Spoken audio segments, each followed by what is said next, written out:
Namaste, everyone. Welcome to the podcast of Burnett Homeopathy Private Limited, where we invite the brightest minds in medicine to discuss science, stories, and healthcare. Today, we have Dr. N.K. Agarwal with us. He will be sharing some of his valuable insights with us on homeopathy. Welcome, sir.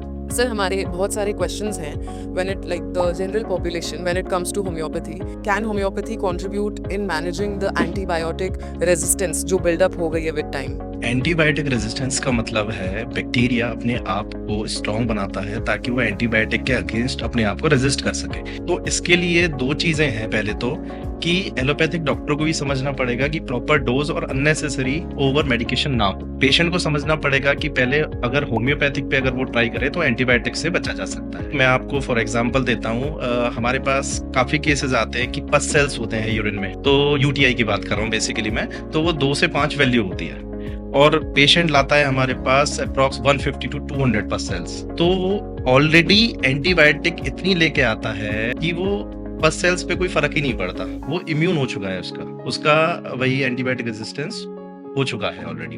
तो उसमें हमारी जो medicine है homeopathic, आप यकीन मानिए इन 15 days जब हम यूटीआई का टेस्ट रूटीन या कल्चर करवाते हैं तो दोनों ही बहुत सिग्निफिकेंट चेंज आ जाता है। पस सेल्स बिल्कुल नॉर्मल आ जाता है और कल्चर की रिपोर्ट बिल्कुल नेगेटिव आ जाती है। Can homeopathy do metabolic functions जैसे कि liver detoxification? Yes, exactly. Actually हमारे पास लिवर टॉक्सिफिकेशन के ज्यादातर केस एलोपैथिक ड्रग इंड्यूस्ड टॉक्सिफिकेशन के आते हैं, जैसे फैटी लिवर्स या बच्चे जो जिम जाते हैं, स्टेरॉइड के केसेस जो हमारे पास आते हैं, उसमें बहुत अच्छा is quite effective homeopathy. Fatty liver में बहुत चेंजेस देखने को मिलते हैं, नॉर्मल हो जाता है एलएफटी जब हम रिपीट कराते हैं उसका। और वैसे तो लिवर खुद को अपने आप से ही डिटॉक्सिफाई करता है, लेकिन जहाँ लोड ज्यादा होता है वहाँ फिर homeopathy is the best solution for that. Is homeopathy effective in psychosomatic disorders where the mind influences the body?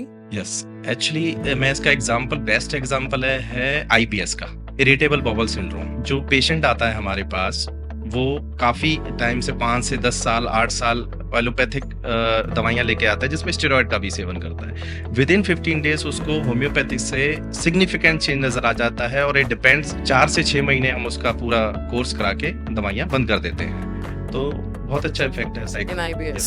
Okay. Can homeopathy help in autoimmune conditions जो जहाँ पे immunity बहुत हार्म होती है, जैसे कि a lot of Rheumatoid arthritis या फिर उससे रिलेटेड कोई भी केस? Psoriasis, rheumatoid RA. तो इसमें देखिए होता क्या है, अगर पेशेंट पहले होम्योपैथिक को चूज करे, होम्योपैथी को चूज करेगा तो ये समय के साथ साथ वर्स नहीं होगी कंडीशन, सबसे पहली बात, और बहुत अच्छी मैनेजमेंट हो जाती है। किन्हीं केसेस में पूरी तरीके से क्योर भी मिल जाता है। बट जहाँ केसेस बहुत पुराने होते हैं, बहुत ओवर मेडिकेशन के होते हैं, स्टेरॉइडल मेडिकेशन के होते हैं, वहाँ हम होम्योपैथिक से उस केस में भी काफ़ी अच्छे से उसको मैनेज कर लेते हैं। उसकी धीरे धीरे स्टेरॉइड और पेन किलर से उसको पूरी तरीके से निजात मिल जाती है। आपके पास कोई ऐसा केस आया है जहाँ पे ऑलरेडी पेशेंट बहुत कॉम्प्लिकेट कर चुका है अपना केस, क्योंकि पता नहीं होता है लोगों को जनरली पेशेंट्स को कि क्या ट्रीटमेंट सीख करना चाहिए हमें? मेरे पास एक पेशेंट थी मिसेस तारावती, बेसिकली वो गाजियाबाद से आती थी। तो उनका अप्रॉक्सीमेटली 7-8 साल पुराना केस था। तो उनको हमने 1.5 से 3 महीने के अंदर पहले तो हमने स्टेरॉइड तो विद इन अ मंथ हमने छुड़वा दिया था, फिर एसओएस पेन किलर पर रख दिया था कि आवश्यकता है, if necessary you can take that painkiller. उसके बाद में उनका ट्रीटमेंट अप्रॉक्स 1.5 से 2 साल चला था। उसके बाद में हमने उनको हिस्टोपैथोलॉजिकल कुछ टेस्ट करवाए तो वो बिल्कुल नेगेटिव निकले। और जो ऑटो इम्यून डिसऑर्डर्स होते हैं जो बायोलॉजिकली या फिर जेनेटिकली प्रॉब्लमैटिक होते हैं, उन पे क्या टेक है? देखिए उनमें ये है कि हम उस पेशेंट की इम्यूनिटी इतना बूस्ट कर देते हैं, जो मिनिमल जो ट्रिगर फैक्टर होते हैं, जैसे मौसम चेंज हुआ, कोई मान लीजिए किसी में एलर्जीज की बात कर रहा हूँ, परफ्यूम से, डस्ट से छींके आना या पोलन से प्रॉब्लम होना, उसमें हम इतनी इम्यूनिटी रेस करते हैं कि साल में जैसे मार्च अप्रैल उनका थोड़ा सा या अक्टूबर नवंबर मंथ ऐसा होता है जो एलर्जीज वैसे भी जनरली एग्रवेट कर जाती हैं। तो हम इतनी इम्यून उनका कर देते हैं एनहेंस, ताकि वो एंटी एलर्जिक बिल्कुल छूट जाती है और होम्योपैथिक भी बिल्कुल खत्म हो जाती है। लेकिन साल में अगर 1 से 2 बार उनमें प्रॉब्लम हो सकती है, क्योंकि वो जेनेटिक है, हम जीन्स चेंज नहीं कर सकते, लेकिन वो 10-15 दिन की मेडिसिन से ही वो ठीक हो जाते हैं। Okay. Very nice. और सर जैसे कि केसेस होते हैं, आई थिंक बहुत लोगों को डायबिटीज है, जी। regardless of the age. Hmm. Like older people also have it nowadays, younger people बिल्कुल, also have it. बिल्कुल। तो हमारे ब्लड शुगर को रेगुलेट करने के लिए और हमारे मेटाबॉलिज्म को स्टेबल रखने के लिए do you think homeopathy has given a बिल्कुल। कंट्रीब्यूशन? हाँ, बिल्कुल कंट्रीब्यूशन दे सकती है। एक्चुअली मेरे घर में ही केस है। हमारे पिताजी को अभी 3 महीने पहले ही डायबिटीज़ डिटेक्ट हुई। एक रैंडम उन्होंने चेक कर लिया, लड़कों से करवा लिया, तो उनकी शुगर थी 400। तो उसमें हमने फिर सबसे पहले एलोपैथिक थोड़ा शुरू करवाया ताकि इसको थोड़ा स्टेबलाइज़ किया जाए और पैरेलली हमने होम्योपैथिक भी शुरू की उनकी। तो देखा ये गया विदिन अ मंथ, क्योंकि वो बिल्कुल अभी हैबिचुअल नहीं बने थे एलोपैथिक के, तो 1 महीने के अंदर फिर हमने टेपरिंग करवाई एलोपैथिक की डोजेस की, जैसे कि ऑल्टरनेट डेज पे मेडिसिन उनको धीरे धीरे कम करवाई और धीरे धीरे हमने कम कर दी। अभी हमने 10 से 15 दिन पहले उनका टेस्ट कराया था, वो लगभग उनकी शुगर 130 के अप्रोक्स थी फास्टिंग की। तो ये बहुत अच्छा चेंज है। वंडरफुल। हाँ। जैसा कि आपने बोला कि आपने शुरुआत करी थी एलोपैथी मेडिसिन के साथ, so do you think in this ecosystem और in this environment going on in the future homeopathy and allopathy can coexist simultaneously? देखिए, कोई भी मोड ऑफ ट्रीटमेंट या कोई भी पद्धति पूर्ण रूप से परिपक्व नहीं है, जैसे कि हर चीज़ की लिमिटेशन है। अब होम्योपैथी में भी जैसे कि हमारे एक्यूट केस हुआ, मान लीजिए फॉर एग्जांपल डायरिया, डाइसेंट्री और वॉमिटिंग, नोजिया, इस तरह के सिम्टम्स अकर होते हैं, तो उसमें क्या होता है, यदि हम ज़्यादा हमारी मेडिसिन को होम्योपैथिक को काम करने में 4 से 6 घंटे का वक्त चाहिए मिनिमम। अब उस स्थिति में जो हमारे वाइटल्स होते हैं वो मात्र घंटे 2 घंटे, डिपेंड्स पेशेंट की क्या कंडीशन है, घंटे 2 घंटे में ही वो ड्रेन होने लगते हैं। तो उस स्थिति में हमारा ये ड्रॉबैक कहिए या डीमेरिट कहिए, वहाँ हमें कामयाबी नहीं मिलती है। लेकिन अगर हम अंडर वन रूफ दोनों को कोएग्जिस्ट करते हैं, तो यकीन मानिए विश्व में भारत का जो हेल्थ केयर सिस्टम है नंबर 1 हो जाएगा। लेकिन ये चीज़ें दोनों को समझनी पड़ेगी। बहुत सारे मिथ्स हैं होम्योपैथी से रिलेटेड, क्योंकि अभी भी in India and globally as well. What is the biological evidence जो सपोर्ट करता है होम्योपैथी का action in bacterial and viral infections? देखिए, इसमें 2 चीज़ें हैं। आपने तो वायरल और बैक्टीरियल पूछा है। पहले मैं वायरल की बात करूँगा। अगर हम पास्ट में जाएँ, जैसे कोविड-19, उसमें कोई डॉक्टर पेशेंट को देख नहीं रहा था जिस तरीके से, उसमें भारत के बहुत सारे होम्योपैथ कहें या अनसंग वॉरियर कहें, जिन्होंने अपनी भूमिका पूर्ण रूप से दी है। बहुत अच्छा, मेरी पर्सनल ओपीडी कम से कम 30 to 35% at that time, lockdown के टाइम पे 30 to 35 हुआ करती थी। सिर्फ जनता कर्फ्यू वाले दिन हमने क्लिनिक बंद रखा था, बाकी हमने पूरा किया था। और रिसेंट की बात करें, प्रेजेंट की बात करें, कंडीशन बच्चों में बहुत कॉमनली देखने को मिल रही है, HFMD, hands foot mouth disease. उसमें कोई स्पेसिफिक एलोपैथिक में कोई ट्रीटमेंट अभी नहीं आया है। तो ऐसे कई बच्चे, कई सैकड़ों बच्चे हमने ठीक किए हैं और यकीन मानिए मात्र 2.5 से 4 दिन के अंदर बिल्कुल ठीक हो जाते हैं होम्योपैथी के द्वारा। ये आई थिंक बहुत सारे पेरेंट्स को हाँ, जानना हाँ, चाहिए, सीखना हाई ग्रेड चाहिए। आता है, क्योंकि हमारे पास ऐसा कोई दवाई नहीं है जो एकदम से उसको सबसाइड कर दे, उसको एकदम से सप्रेस कर दे फीवर को, और होना भी नहीं चाहिए। ये बॉडी का इम्यून सिस्टम है, वो तो बाहर निकलेगा ही निकलेगा। ओके, तो टोटली हमने होम्योपैथी पे ही रखा है। अच्छा। तो अगर वैक्सीनेशन नहीं करवाते हैं तो risk of forming that particular? देखिए, इसके पीछे बहुत ग्लोबली बहुत बड़ी डिबेट है, तो उस पर टिप्पणी करना सही नहीं होगा। Okay sir, no problem. But जैसे कि बहुत सारे केसेस होते हैं STI के, सेक्सुअली ट्रांसमिटेड इन्फेक्शंस और सेक्सुअली ट्रांसमिटेड डिजीजेस, जिसपे कि homeopathy has shown results, while allopathy में सर्जरी या फिर कोई दूसरा या कुछ कॉम्प्लिकेटेड प्रोसीजर है उसको बेटरमेंट करने के लिए। जी, अब जैसे हम बात करते हैं वायरल वॉर्ड्स की, ये भी एक तरीके जेनेटल्स के जो वायरल वॉर्ड्स होते हैं वो बेसिकली एसटीडी होती है, तो उसमें होम्योपैथी इज क्वाइट इफेक्टिव। वो 2 से 3 महीने के या हार्डली 4 मंथ्स लगते हैं उसको पूरी तरीके से क्योर करने में।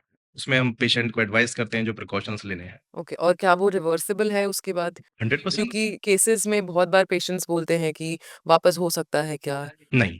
देखिए, अब मस्सों की ही बात करते हैं। अब जो मस्से के पेशेंट आते हैं वो हर तरीके के ट्रीटमेंट, कुछ देसी नुस्खे भी, घोड़े के बाल लगाना, एसिड लगाना, एसिडिक जो मेडिसिन्स होती हैं वो लगा के आना, अब उनसे जड़ नहीं जाती है। लेजर ट्रीटमेंट, तरह-तरह के ट्रीटमेंट करके आते हैं, और होम्योपैथी से अगर वॉर्ड्स जाएगा तो वो जड़ से ही जाएगा। करेक्ट है। बहुत 1% चांस है कि उसको रियकर हो जाए, ओके, वरना 99% वो रियकर नहीं होता है। इतनी इम्यूनिटी बिल्डअप हो जाती है उस वायरस के Withstand अगेंस्ट। जी, उस वायरस के अगेंस्ट। तो जो एचपीवी वैक्सीनेशन है जो जी, फीमेल्स को जी, लेना चाहिए, लाइक आई कैन से अभी बहुत ज़्यादा हम देख रहे हैं जैसे कि 25 से 30 साल के बीच की जो फीमेल्स हैं वो बहुत ज़्यादा एचपीवी वैक्सीन्स सब ले रहे हैं। So what do you think, what is your take on this मैंने अभी बताया आपको कि वैक्सीनेशन ज़्यादा इज अ टिप्पणी नहीं करूँगा इस हाँ विषय में हाँ मैं। ओके ओके सर मैं पर्सनली खिलाफ हूँ। ओके। जो क्रॉनिक इन्फ्लेमेशन के केसेस होते हैं जिसमें कि ईसोफेगस से लेके आपका हाँ ईसोफेजाइटिस आप कहना ईसोफेजाइटिस, चाह योर रहे हैं। गट, योर इंटेस्टाइन्स, जी। Everything is I think inflamed and you feel very nauseous when you wake up in the morning. मुंह के अंदर ऐसा लगता है कि बार बार पानी आना, घबराहट होना, उन सब से कैसे होम्योपैथी में डील कर सकते हैं हम? देखिए, उस केस में हमारे पास ऐसे बहुत यूजुअली बहुत देखने को मिलते हैं इस तरह के केसेस। जैसे हमारे पास गैस्ट्राइटिस के केसेस आते हैं, आप मान लीजिए फॉर एग्जांपल एंडोस्कोपी कराने के बाद आते हैं। तो बेसिकली गैस्ट्राइटिस क्या होता है, अल्ट्रासाउंड में डिटेक्ट नहीं हो पाता है, तो उसके लिए एंडोस्कोपी डॉक्टर सजेस्ट करता है। तो वो पेशेंट आते हैं हमारे पास, बेसिकली उसको एपिगेस्ट्रियम पे पेन, गर्ड, छाती पे भारीपन, घबराहट, बेचैनी, इस तरह के सिम्टम्स होते हैं। और उसमें या आईबीएस जो अभी अभी हमने हम्म। बताया, या एंड्राइटिस हुआ, आंतों में स्वेलिंग हुआ, तो हम उसके कोर्स करा के अगर हम एंडोस्कोपी रिपीट कराते हैं, गैस्ट्राइटिस बिल्कुल ठीक हो जाता है। तो इन्फ्लेमेटरी जो कंडीशंस हैं उसमें भी homeopathic is quite effective. And sir जैसे 3 बीमारियां आई वुड से जो कि थोड़ी इंटरलिंक्ड है, विच जी। Is PCOS, diabetes and thyroid. तो अगर किसी टेंडर एज में थायराइड डिटेक्ट होता है या जी। फिर पीसीओएस के इन्फ्लुएंस से थायराइड होता है, जी, तो क्या होम्योपैथी उसको रिवर्स कर सकती है? 100%। लेकिन यहाँ पे थोड़ा सा मैनेजमेंट आपको भी करना पड़ेगा, यानी पेशेंट को भी करना पड़ेगा। उसके लिए लाइफस्टाइल, थोड़ी सेडेंटरी हैबिट्स, फूड हैबिट्स थोड़ा आपको, और योगा, एक्सरसाइज वगैरह अगर साथ में हो और पैरेलली होम्योपैथिक मेडिसिन है, तो बहुत सिग्निफिकेंट उसमें चेंजेस दिखाई दे जाते हैं और पूरी तरीके से थायराइड रिवर्स भी हो जाता है। लेकिन अब थायराइड का हमारे पास केसेस ऐसे भी आते हैं जो बहुत प्रोलॉन्ग ट्रीटमेंट ऑलरेडी ले रखे हैं, थायरोक्सिन, थायरोनॉर्म लेके आते हैं, 150 एमसीजी थायरोक्सिन चल रही है, तो हम उन केसेस को हम मना भी कर देते हैं क्योंकि वो हैबिचुअल हो जाते हैं उसके, तो और वो ट्रीट करना भी थोड़ा सा डिफिकल्ट हो जाता है हमारे लिए। And sir, how has your 1 year's journey with Burnett been like? Perfect, perfect. इसके बर्नेट कंपनी के कुछ प्रोडक्ट बहुत अच्छे हैं, जैसे कि आपने यहाँ भी रख रखा है BT111 शाइटिका में, इसके बहुत अच्छे इफेक्ट है। एलर्जीज, स्किन एलर्जी से अर्टिकेरिया के लिए एंथ्राकोकाल E1X बहुत अच्छे इफेक्टिव है। कुछ ही दिनों में पेशेंट को बहुत सिग्निफिकेंट इंप्रूवमेंट हो जाती है। सर्वाइकल स्पॉन्डिलोसिस में Bambusa is the best for neck pain, nape में जब पेन होता है उसके लिए बहुत अच्छा है। तो बहुत अच्छा है इसकी साथ जर्नी रही है, Okay, sir. And how do बहुत you कुछ think? सीखने को भी मिला है। Very nice. जी। And how do you think कि Burnett एक इम्पैक्ट बना रहा है ग्लोबली? बिल्कुल। मतलब होम्योपैथी को बहुत जगह पे ऐसे लुक डाउन किया जाता है या फिर बोला जाता है कि एलोपैथी इज बेटर, क्योंकि ये मिथ्स हैं सोसाइटी के। नहीं नहीं, अब ये कोविड के बाद से रुझान होम्योपैथी की तरफ लोगों का बहुत आकर्षित हुआ है, क्योंकि उन्होंने खुद भी पेशेंट ने या पीपल ने ये चीज़ें महसूस की हैं कोविड के बाद से कि लोगों का रुझान आयुर्वेदिक या होम्योपैथिक की तरफ बहुत बढ़ा है और उनको रिजल्ट भी मिले हैं। उसमें बर्नेट के पेटेंट हैं, बहुत अच्छे इफेक्टिव हैं, और अब वो धीरे धीरे ग्रोथ भी कर रही है, जैसे कि हम लोग देख रहे हैं अपने पेटेंट को लेकर। और मैं खुद 1 साल के अंदर अंदर काफ़ी यूज़ कर चुका हूँ बर्नेट, तो मैं पूरा सेटिस्फाइड हूँ। Very nice, sir. Thank you so much, sir, for Thank you, being a ma'am. part Thank of you. Burnett and being a So part of much. this podcast. Thank you so much. Nice meeting you. Thank you.